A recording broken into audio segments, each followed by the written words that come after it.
ما كان محمد أبا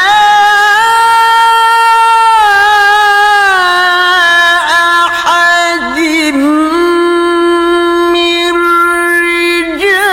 رجالكم ولكن رسول الله وخاتم النبيين.